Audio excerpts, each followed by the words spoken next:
Hello বন্ধুরা, কেমন আছো সবাই? আশা করছি ভালো আছো, আমিও ভালো আছি। আর দেখতেই পাচ্ছ একেবারে প্রস্তুতি নেওয়া হয়ে গেছে ঘর গোছানোর। সো ফাইনালি আজকে সমস্ত কাজ কমপ্লিট হলো।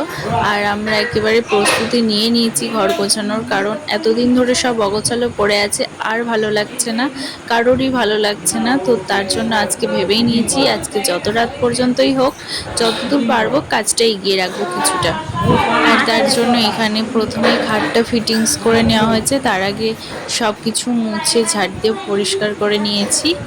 আর এরপর আস্তে আস্তে জিনিসপত্র সব ঘরের ভিতর ঢোকানো হচ্ছে। তো এখানে আমার বর শ্বশুর মশাই ওরা দুজন মিলে খাটটাকে ফিটিংস করলো। আর এখানে দেখো বাচ্চাগুলো কি করছে, এই যে ওরা দেখো মজা লাগছে ওদের দেখতে, ওরা দাঁড়িয়ে দাঁড়িয়ে দেখছে।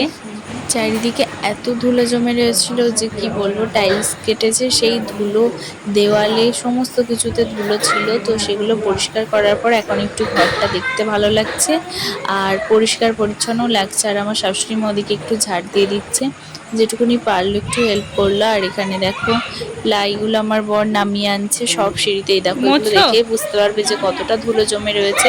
এখন আমরা বারান্দার কাজটা শুরু করিনি। তো বন্ধুরা এখন বাজে রাত 1টা, আর আমাদের এখনও সব কাজ কমপ্লিট হয়নি, শুধু ঘরটার বারান্দাটা পরিষ্কার হয়েছে। আর এদিকে আমি খাবার রেডি করে রেখে দিয়েছি। আর আমার বর এখনও পরিষ্কার করে যাচ্ছে, ওকে আমি বলছি অনেকটা রাত হয়েছে, খেয়ে নাও, কাল সকালে উঠে আবার সমস্ত কিছু কাজ হবে বাকিগুলো। তো দেখো ও এখন এই জায়গাটা পুরোটা মুছবে, এই যে রান্নাঘরটা মুছেছে, এবার এখানটাও মুছবে, কারণ অনেক সিমেন্ট বালির কাজ হয়েছে, তো যার কারণে ধুলোগুলো পায়ে পায়ে যাচ্ছে। এই যে এখন এই ফ্রেশ হয়ে উঠলাম আমি, আর ও ফ্রেশ হয়ে উঠে এখন আবার কাজ করছে, তো কোনো কথা শুনছে না। তো চলো বন্ধুরা, আর কি হবে, এখন কটাই আমরা ঘুমাতে যাবো জানি না। তো চলো আজকের ব্লগটা এখানেই শেষ করলাম। ভালো লাগলে একটা লাইক কমেন্ট শেয়ার করো, আর যারা নতুন আছো চ্যানেলটি সাবস্ক্রাইব করে দিও।